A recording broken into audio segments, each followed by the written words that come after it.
আজকে শোধন হবে এবং এই শোধন হওয়ার জন্য এনআরসি চালু হবে, এটাও বলে দিই। কিভাবে শোধন হবে তার ব্যাখ্যা দেব। আজকে যারা সেই কংগ্রেসি ঘরানায় রাজনীতি করে আজকে সেই রাজনীতিকে ধরে রাখতে চাইছে, তাদের প্রতি বার্তা এই রাজনীতি বন্ধ করে দিন।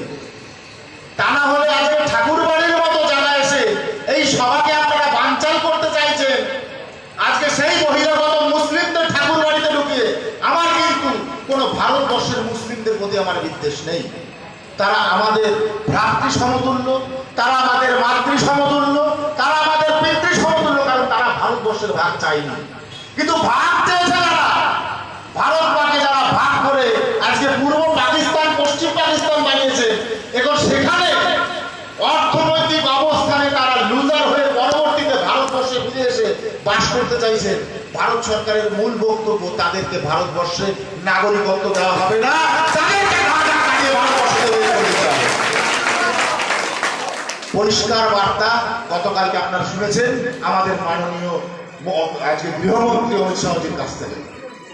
ভারতবর্ষে যত প্রকার হিন্দু, বৌদ্ধ, খ্রিস্টান, শিখ, পার্সি, জৈন, মতুয়া সম্প্রদায়ের মানুষ যারা এসেছে এ যাবৎ, তারা সকলে ভারতবর্ষের নাগরিকত্ব পাবেন। এটা আমার বক্তব্য, আমি বলেছেন, আমি আমার বক্তব্য বললাম, কারণ আমি এতটাই ছিল, এতটাই আমার কনফিডেন্স যে আমি নিজে আত্মবিশ্বাসের সাথে আপনাদের বলছি একজন মানুষকে বাইরে যেতে হবে না। কিন্তু বক্তব্য সেখানে যে এই বিষয়টি আজকে উত্থাপন করার কারণটা, বর্তমান যে রাজ্য সরকার এই পশ্চিমবাংলা, তারা চাইছে, তারা জানে যে মতুয়া সমাজকে আমরা ধোঁকা দিয়েছি। মতুয়া সমাজের মুভমেন্ট অর্থাৎ গতি প্রকৃতি পরিবর্তন হয়ে আজকে ভারত সরকারকে সমর্থনের জন্য এগিয়ে এসেছে বিদায় গত লোকসভায় আজকে পশ্চিমবাংলাতে এত ভালো ফল এসছে। শিডিউল কাস্ট সমাজের মানুষ, শিডিউল ট্রাইব সমাজের মানুষেরা আজকে মুখ ঘুরিয়ে নিয়েছেন এই রাজ্য সরকারের কাছ থেকে। এর কারণ সবচাইতে বেশি বিতাড়িত, সবচাইতে বেশি বঞ্চিত এই দুই সম্প্রদায়ের মানুষ, এই দুই সমাজের মানুষ। আমি জানি যে এই অবস্থানকে ঘোরাবার জন্য আজকে এনআরসি নামে সবচাইতে একটা বড় বিভ্রান্তি তৈরি করছে এই বর্তমান রাজ্য সরকার। ওরা জানে যে ভোটার হিসেবে প্রায় 2.5 কোটির বেশি মানুষ ভোটার পশ্চিম বাংলাতে। তাই এই 2.5 কোটি ভোট যদি তাদের হাতের থেকে বাইরে চলে যায়, তাহলে তাদের রাজনৈতিক মসনদে গদিতে বসা সম্ভব নয়। এই বিচার বিশ্লেষণ কি ভাঙিয়ে দিয়েছে আপনাদের মাথায়? যায়নি, শুধু দিয়েছে কি এনআরসির জন্য আপনাদের পশ্চিম বাংলা থেকে বাইরে বের করে দেবে কেন্দ্রীয় সরকার। এনআরসির মানে কি? মাথায় দেয়, ঝোল খায়, গাড়ি চালায়, কি এনআরসির মানে জানা প্রয়োজন। তাহলে যে মানুষগুলো নিজেদের ব্যক্তি সত্তা, রাজনৈতিক সত্তাকে স্থাপন করার জন্য মানুষকে ভুল বার্তা দিচ্ছে, সেই মানুষদের ধিক্কার জানিয়ে আগামী 21 সালে এবং যতগুলো নির্বাচন হবে সবকটাতে তাদের মোড়তোড় জবাব দিতে হবে যে এই সমাজের মানুষদের অবহেলা করলে আজকে 73 বছর, যতদিন না পর্যন্ত এই সরকার এসেছে তার আগে 65 বছর পর্যন্ত এই মানুষগুলোকে শুধু ব্যবহার করা হয়েছে ভোট ব্যাংক হিসাবে। এসব আর চলবে না, চলতে দেব না।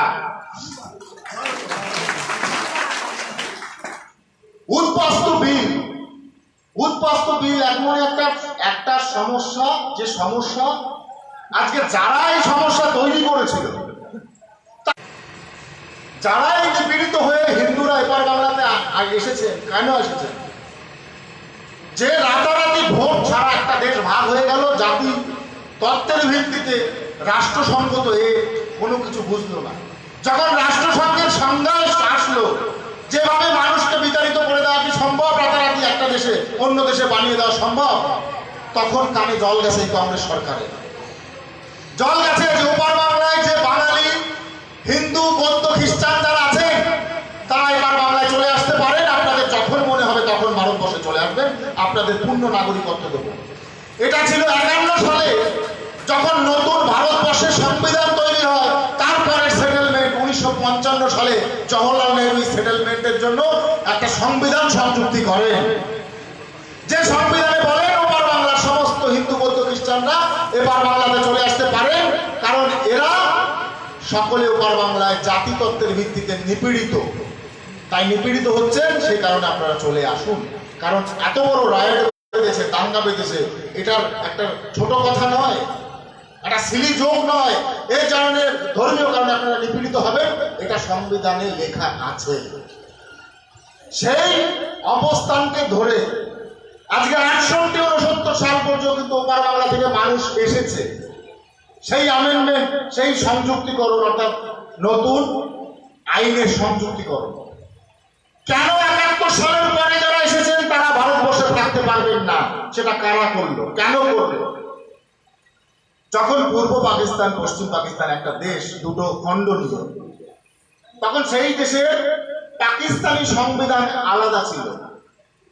কিন্তু সেই সংবিধান পরিবর্তন হয়ে গেল কেন? যখন ভাষাগত ভিত্তিতে বাংলাদেশ গণপ্রজাতন্ত্র হয়েছে। তাহলে গণপ্রজাতন্ত্র হওয়ার মানে কি? সে দেশ স্বাধীন, প্রত্যেকটা প্রজার অধিকার আছে, তাহলে সেই দেশে হিন্দু মুসলমানের তো কোনো সমস্যা নেই। তাহলে যারা দেখা গেল যে সবচাইতে বেশি মানুষ নিপীড়িত হয়ে ওপার বাংলা থেকে এসেছে স্বাধীনতার পরে, বাংলাদেশের স্বাধীনতার পরে, অর্থাৎ 71 সালের পরে, এবং তারা ভয়তে ভীতিতে তারা আশ্রয় নিয়েছে কোথায়? ভারতবর্ষের উত্তর পূর্বাঞ্চলীয় অঞ্চলগুলোতে বেশিরভাগ তারা আশ্রয় নিয়েছিল 71-এর পরে। কারণ 55 সালের অ্যামেন্ডমেন্ট, জওহরলাল লিয়াকতের যে চুক্তি, সেই চুক্তি অনুসারে যাদের সেটেলমেন্ট হয়েছে তারা বেশিরভাগ পশ্চিমবাংলা, উড়িষ্যা, বিহার, আসাম, দণ্ডকারণ, নৈনিতাল, এই সমস্ত দিকে হয়েছে। আসামে হয়েছে, আসামে না, আপনার ইসে হয়েছে, আন্দামানে হয়েছে। পরবর্তীতে 71-এর পরে যে জায়গাগুলো সেটেলমেন্টের জন্য দেওয়া হয়নি, সেই জায়গাগুলোতে মানুষের চাপে ভর্তি হয়েছে। সেটা হচ্ছে সর্ববৃহৎ, সর্বাধিক হচ্ছে সেটা হচ্ছে আসাম।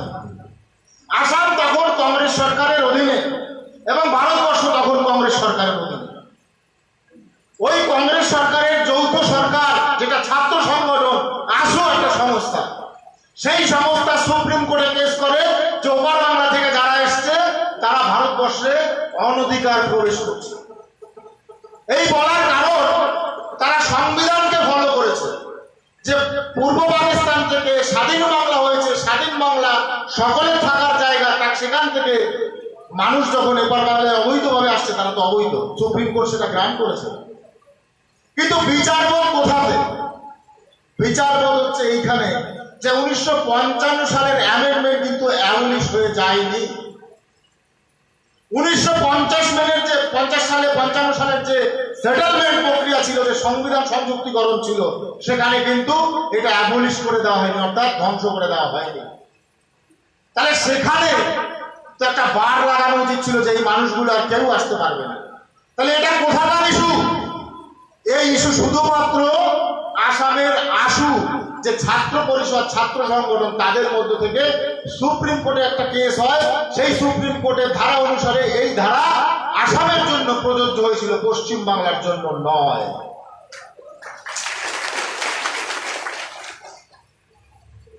কিন্তু তারা সঠিক কাজ করেছিল, তারা করেছিল বিদায় আজকে আমরা যারা আজকে মতুয়া, হিন্দু, বৌদ্ধ, খ্রিস্টান যারা, তারা ভারতবর্ষে আমরা পূর্ণ নাগরিকত্বের জায়গা পাচ্ছি। এর কারণ ওই সময় কেন্দ্রে যে সরকার ছিল, সেই সরকার ছিল কংগ্রেস সরকার। তাহলে কংগ্রেস সরকারের প্রধানমন্ত্রী কে ছিল তখন? ইন্দিরা গান্ধীর পরে তার ছেলে ছিল, আজকে রাজীব গান্ধী ছিল তখনকার সময় প্রধানমন্ত্রী। উনি 71 সালে সেই সুপ্রিম কোর্টের ইস্যু ধরে আজকে লোকসভাতে বিল পাস করিয়ে সেটা সিলমোহর মারেন। হ্যাঁ, এটা সত্য কথা, বাংলাদেশ স্বাধীন গণপ্রজাতন্ত্র, সেখান থেকে যারা এসছে তারা ভারতবর্ষের নাগরিকত্ব পেতে পারেন না, কারণ বাংলাদেশ স্বাধীন বাংলা। 1985-86 সালে সেই অ্যামেন্ডমেন্ট আবার সিলমোহর মেরে উনি এই আইন পাস করান। তা আমি একটা প্রশ্ন করবো আপনাদের, এখানে বর্তমান ভারত সরকারের দোষ আছে কি? এর যৌক্তিকতা, এর প্রমাণপত্র আমি কাগজ হিসেবে এনে দেখাবো সমস্ত মতুয়া ভাইদের। পার্লামেন্টে অলরেডি আমার এই নিয়ে রিসার্চ করা হয়ে গেছে। এবং অবিভক্ত ভারতবর্ষে প্রমথ রঞ্জন ঠাকুরের যে সেটেলমেন্ট ছিল, যেটা বলে গেলাম একটু আগে, সেই সেটেলমেন্টই হচ্ছে পশ্চিমবঙ্গের সেটেলমেন্ট, সেই সেটেলমেন্টই হচ্ছে আসামের সেটেলমেন্ট, এই আজকে উড়িষ্যার সেটেলমেন্ট, বিহারের সেটেলমেন্ট, ঝাড়খণ্ডে যে সেটেলমেন্ট, আজকে দণ্ডকরণ সেটেলমেন্ট, সেগুলো তার মাধ্যমেই হয়েছে। কারণ এমনই এক চক্রান্তের শিকার হয়েছিলেন প্রমথ রঞ্জন ঠাকুর যে ভারতবর্ষের পশ্চিম বাংলাতে সমস্ত এই মতুয়াদের সংগঠিত করতে পারেন নাই শুধু এই কংগ্রেস সরকারের জন্য, কিন্তু উনি সুকৌশলী ছিলেন। যে সুকৌশলের জন্য আজকে ভারতবর্ষে আমার মতুয়া সম্প্রদায়ের মানুষরা আগে আসুক, কারণ উনি জানতেন যে মতুয়ারা এমনই এক সম্প্রদায়, যদি এদের উলুমনে ফেলে দেওয়া হয় সেটাকে শস্য শ্যামলা করবার যোগ্যতা এই সম্প্রদায়ের মানুষ আছে। কারণ বাবা হরিচাঁদ ঠাকুর দেখিয়ে গেছে চাষাবাদ করে কি করে জীবিকা করতে হয়, এবং গারস্থ প্রশস্ত ধর্ম যাদের মূল নীতি, তারা কখনো গারস্থ প্রশস্ত নীতি, সমাজ মূল্যায়ন, কল্যাণ ছাড়া আর দ্বিতীয় কিছু করতে পারে না। আজকে মতুয়া সম্প্রদায়ের এই জন্য এত বেশি প্রতিপত্তি হচ্ছে।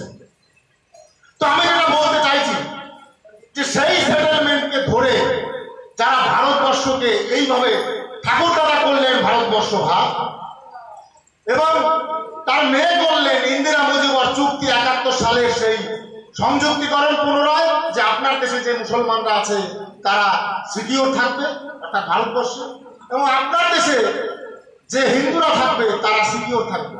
দেখা গেল যে তারপরে 71 সবচাইতে বেশি বিতাড়িত হয়ে এসছে, এবং তারপরে সিলমোহর মেরে দিল রাজীব গান্ধী। তাহলে এখানে বর্তমান ভারত সরকারের কোথায় দোষ আছে?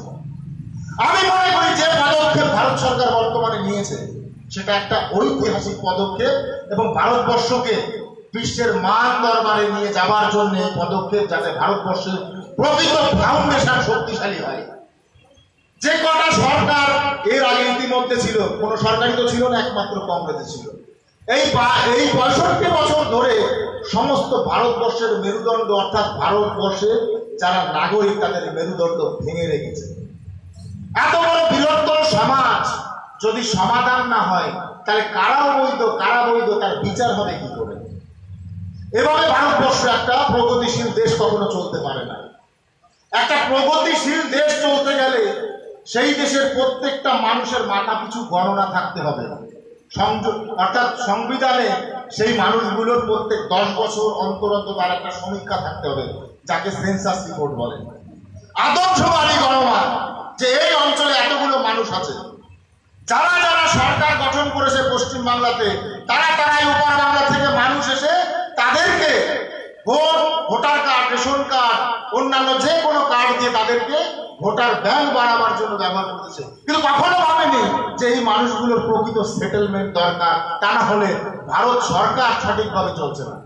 তারা যুক্তরাষ্ট্রীয় কাঠামো কতটুকু সহযোগিতা করছে এই সমস্ত আঞ্চলিক দলগুলো। এরা রাজনীতি বোঝায় আমাদের, এদের রাজনীতি বুঝিয়ে দেবো আগামী দিনে, যে রাজনীতি করা কারে বলে।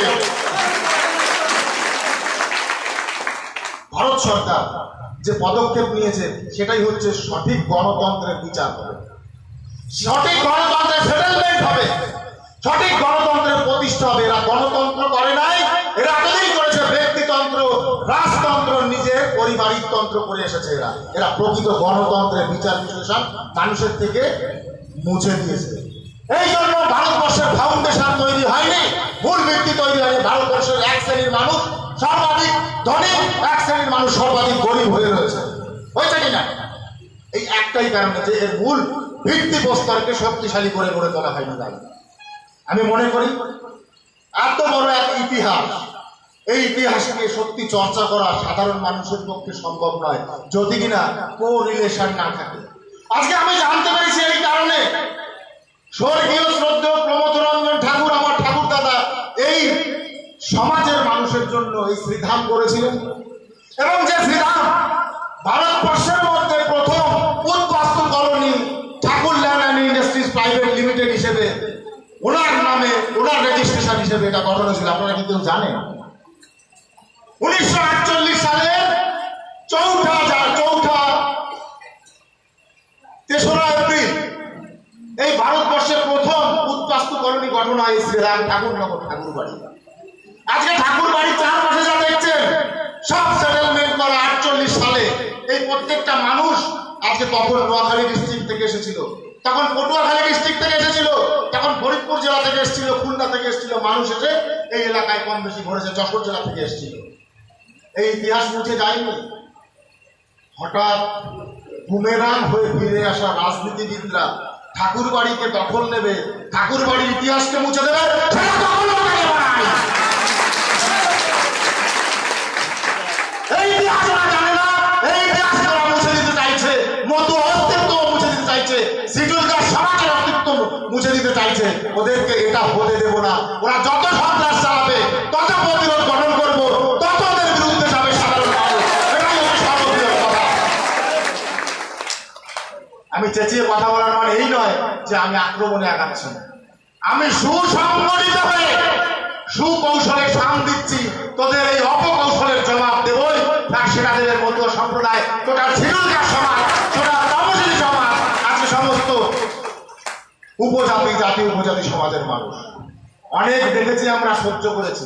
শ্রীরাম ঠাকুরনগরকে যেভাবে গত 8 বছরে বিকৃত করে আজকে পলিটিক্যাল ইস্যুতে ঠাকুর বাড়িকে নোংরা করেছে, আমার পরিবারের মানুষদের আজকে প্রাণ দিয়েছে, যার জন্য তার হিসেব তোদের দিয়ে যেতে হবে। তোদেরকে এখানে শক্তিশালী হতে দেব না। এটা সমস্ত মতুয়া ভক্তের পদে স্পর্শ করে আমার এই শক্তি অর্জন করার চিন্তা ভাবনা মাথায় এসেছে। তো আজকে বর্তমানে 2003 সালের যে কালা কানুনের কথা ভেবে খুঁজে বার করতে পারেনি যে ইতিহাসের মূল ভিত্তি কি, তত্ত্ব কি, এর শুরু বাংলা থেকে এসেছেন, তাদের এপার বাংলায় ফিরে যেতে হবে। তার মূল কথা হচ্ছে এটা নয় যে হিন্দুদের ফিরে যেতে হবে, মতুয়াদের ফিরে যেতে হবে, সে কথা নয়। সেটাই প্রমাণ হয়েছে 2014 সালে 28 ডিসেম্বর একটা গেজেট নোটিফিকেশন বের হয়, আবার সেই রকম অনুসারে যখন যার সরকার তখন তার জোর, সে যা চাবে তাই হবে। এইটাই হচ্ছে মূল কথা। কারণ আমরা দেখে এসেছি সেই রকম জিনিস যে ঠাকুর দাদা ভাগ করেছে দেশ, অ্যামেন্ডমেন্ট তৈরি করেছে, তার মেয়ে করেছে আবার স্বাধীন বাংলা, তার নাতি করেছে আবার 71 সালের পরে যারা এসেছে তারা ভারতবর্ষে থাকতে পারবে না। ওই সমস্ত আইন আমরা মানি না।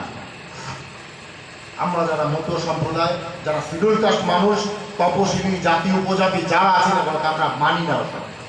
আমরা মানি বর্তমান ভারত সরকারের যে বলিষ্ঠ পদক্ষেপ এবং মাননীয় প্রধানমন্ত্রীর যে বলিষ্ঠ পদক্ষেপ, সারা ভারতবর্ষে যারা যারা ওপার বাংলা থেকে এসেছেন, পূর্ব পাকিস্তান থেকে এসেছেন, পশ্চিম পাকিস্তান, অর্থাৎ যেখান থেকে আপনারা আসুন না কেন, ভারতবর্ষে তারা নাগরিকত্ব পাবেন। কারণ আপনারা সেই দেশের সংখ্যালঘু মানুষ এবং সংখ্যাগুরুদের অত্যাচারে আপনারা এপার বাংলা এসেছেন। না হলে আমি মনে করি না 14 পুরুষের ভিটে মাটি, ওই খাল বিল নদী নালা, যে প্রকৃতি আমার মাদার সেন্স গঠন করে সেটাকে চলে ভেঙে চুড়ে তছনছ করে দিয়ে আমি রাতের অন্ধকারে পালিয়ে আসতে বাধ্য হয়েছি। সেটা কখনো সম্ভব নয়, সেটা কখনোই সম্ভব নয় যে এখানে এসে পুনরায় 3 পুরুষ লেগেছে আবার তাদের সেটেলমেন্ট হয়ে এই জায়গায় আসবে।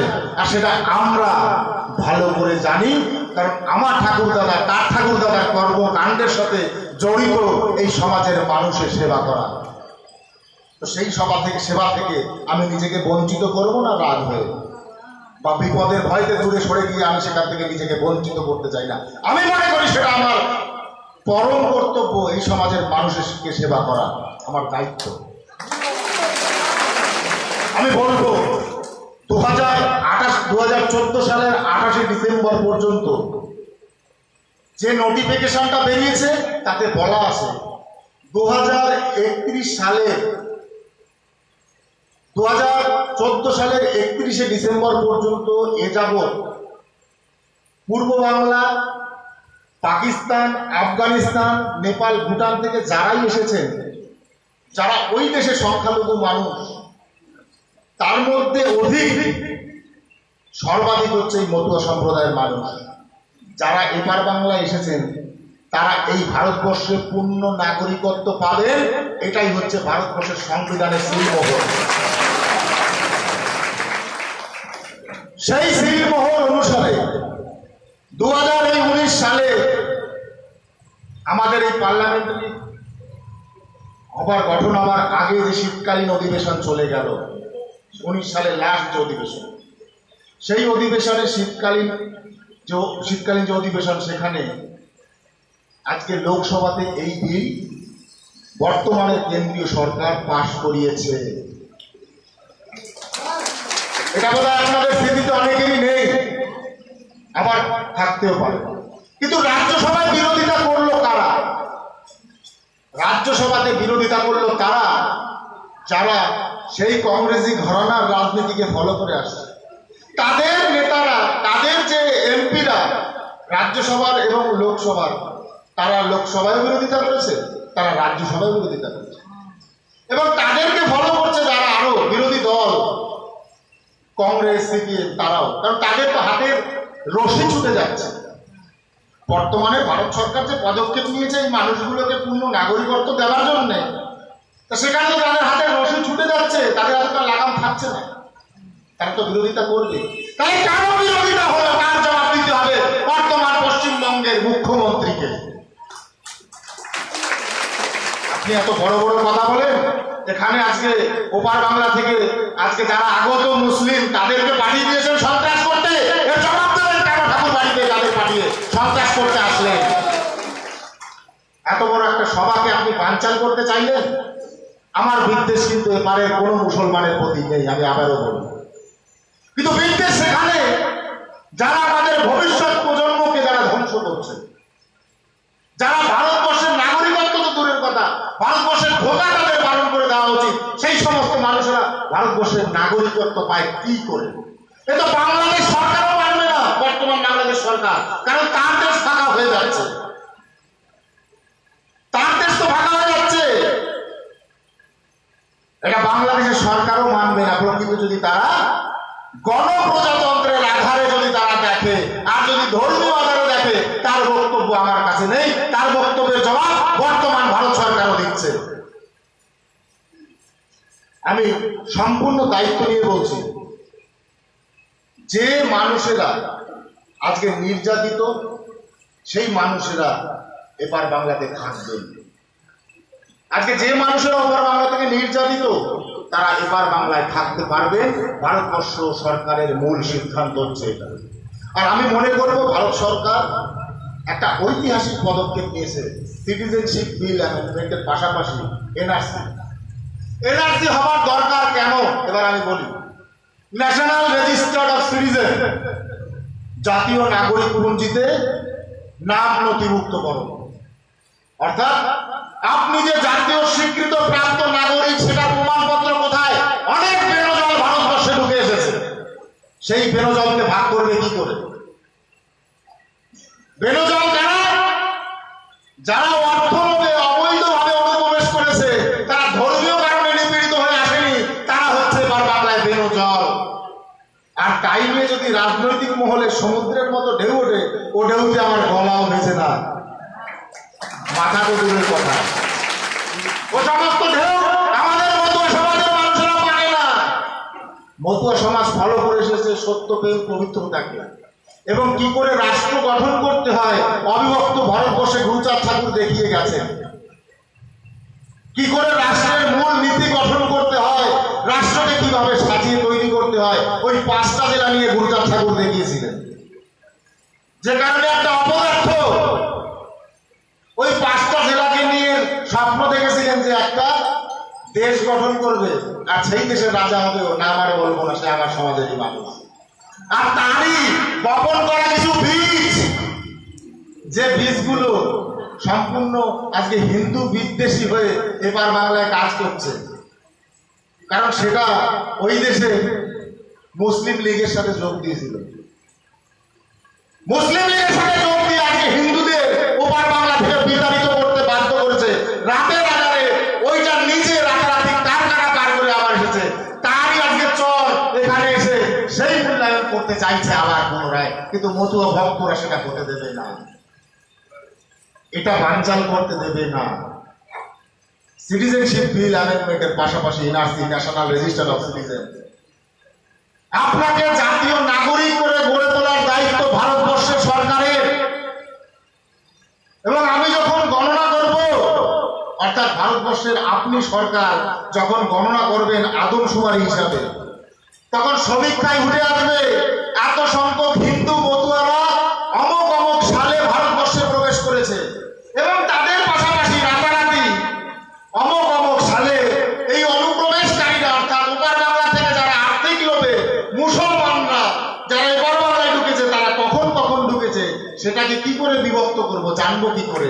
যদি এনআরসি না হয়, যদি ন্যাশনাল রেজিস্টার অফ সিটিজেন না হয়, এসব কথা ভুলে বলে না, সবাই তো পলিটিক্স করে, আমার যায় আসে না। আমার সবার আগে মতুয়া সমাজ, তপশিলি সমাজ এবং তপশিলি সমাজের জাতি উপজাতি মানুষের কথা মাথায় রেখে কথা বলতে হয়। আমি পরোয়া করি না রাজনৈতিক কোনো অবস্থানকে, আমার এই সমাজের মানুষকে সুষ্ঠুভাবে বাঁচাতে হবে, সেটাই আমার পরম পাওয়া হবে। আমার সত্য ঠাকুরদাদার কাছ থেকে আমার শেখা, আমি দেখেছি তার দর্শনের ভিতরে কিছু। অতএব ভারত সরকারকে আমার ভালো লাগে এই একটাই কারণে, যে ভারতবর্ষের সরকার এবং তার মাননীয় প্রধানমন্ত্রী একটা কথা ভেবেছেন যে এই মানুষগুলো প্রকৃতপক্ষে রাজনৈতিক চক্রান্তের শিকার হয়েছেন, তারা কিন্তু ভারত ভাগের সুফলতা অর্থাৎ ভারত ভাগের যে সুফল অনুভব সেটা ভোগ করতে পারেনি। তারা অত্যাচারিত হচ্ছে, কি করবে, কোথায় যাবে? এপার বাংলায় এসে ঠাঁই নিয়েছে। আমার কর্তব্য এই মানুষগুলোকে নাগরিকত্ব দেওয়া, সেই বিধায় এত বড় পদক্ষেপ। আর কতগুলো ভুইফোর পশ্চিমবঙ্গের বর্তমান সরকার হিসেবে গঠন হচ্ছে, ভুইফোর। এরা ইতিহাসের কথা কিছু জানে না, এরা ইতিহাস সম্পর্কে জানে না, এই বিধায় এত বড় ঠাকুর বাড়িকে কুলসিত করে দ্বিধা বিভক্ত করে এখনো এরা চেষ্টা করছে রাজনৈতিক ফায়দা নিতে। ওদেরকে পিষে মেরে ফেলবো আমরা, পিষে মেরে ফেলবো। এত বড় শক্তি মতুয়াদের কথাই বৃহত্তর পশ্চিমবাংলার মানুষের আছে। আমরা পানের জলে এবার বাংলায় ভেসে আসিনি। একটা কথা মনে রাখতে হবে, আমরা ভারতবাসী ছিলাম, আমরা ভারতবাসী আছি, আমরা ভারতবাসী থাকবো। এটাই হচ্ছে মূল কথা, ভারত সরকারের মূল কথা।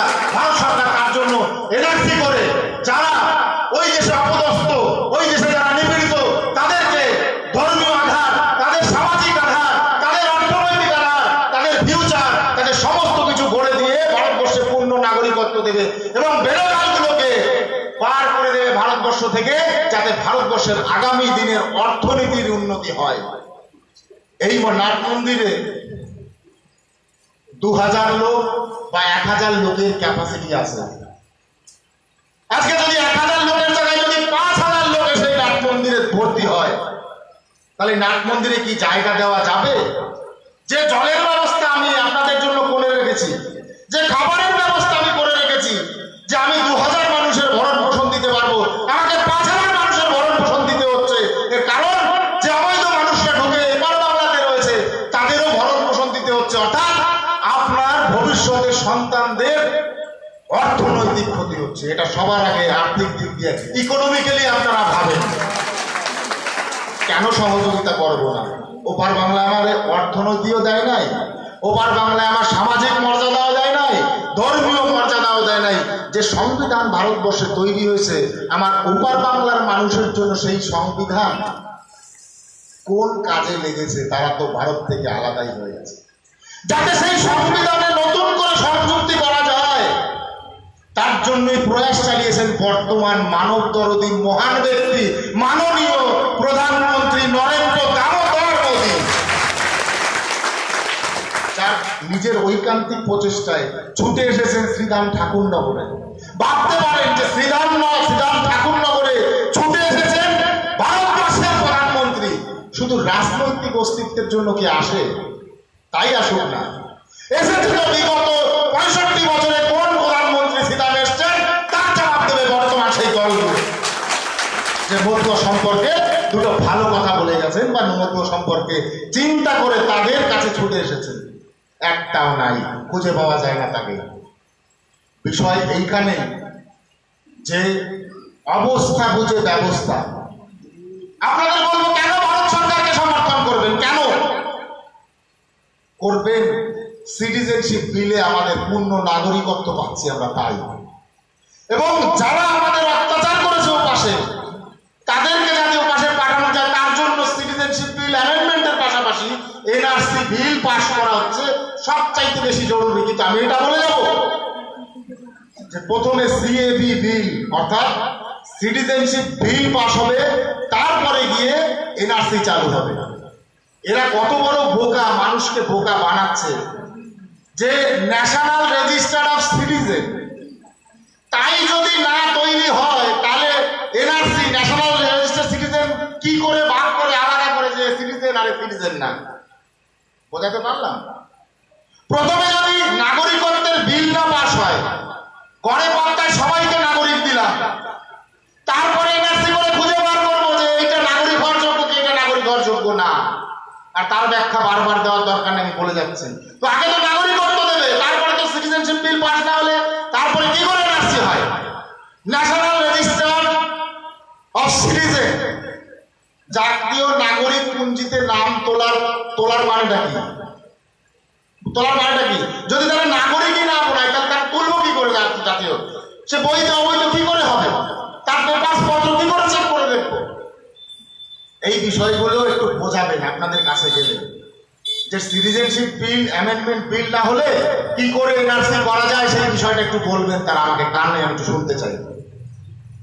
যে গল্প এরা দিচ্ছে জানে আগামীতে তাদের রাজনৈতিক অবস্থান পুরো ঢিলা হয়ে আছে। ঢিলা হয়ে যাওয়ার সুবাদে এই 2.5 কোটি ভোট ব্যাংক যদি আমি হাতে পাই তাহলে আমি আগামী 21 সালে আসতে পারবো। কিন্তু বন্ধুরা, সমাজ আগামী 21 সালে তোমাদের আসতে দেবে না। তোমরা সবচাইতে বড় ধোঁকাবাজ। এবং এই গত 8 বছরে ঠাকুরবাড়িকে বিভ্রান্ত করে, এই ফ্যামিলির মধ্যে চক্রান্ত করে যেভাবে রাজনীতি করে গেছো, আবার চাইছো, মানুষ বোঝে না তোমাদের। এটা অন্তত শান্তনু ঠাকুরকে বোঝাতে হবে না। আমাকে শেষ করবার জন্য বহু চক্রান্ত করেছে।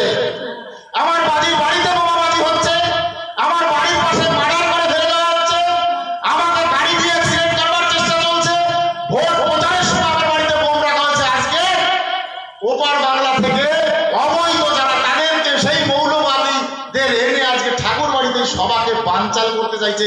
এর চাইতে আর চরম দৃষ্টান্ত আমার সমাজের মানুষকে চোখে আঙুল দিয়ে কিভাবে বুঝাবো? আমি কিভাবে বুঝাবো? আমি কখনোই বলবো না কাকে ভোট দিতে হবে, আমি এটা বলবো কাকে সমর্থন করতে হবে। এবং সেই সমর্থনের পিছনে আমার সম্পূর্ণ ঠাকুরের সাধু গোসাই পাগল দলপতি যারা সমস্ত মানুষ আছেন তাদের কোন উপকারে লাগছে কারা, সেটা বিচার বলে আপনারা সমর্থন করেন। এইটুকু বলে সকলের প্রতি আমার নমস্কার, শ্রদ্ধা, ভক্তি জানিয়ে আমি আমার বক্তব্য এখানে শেষ করলাম।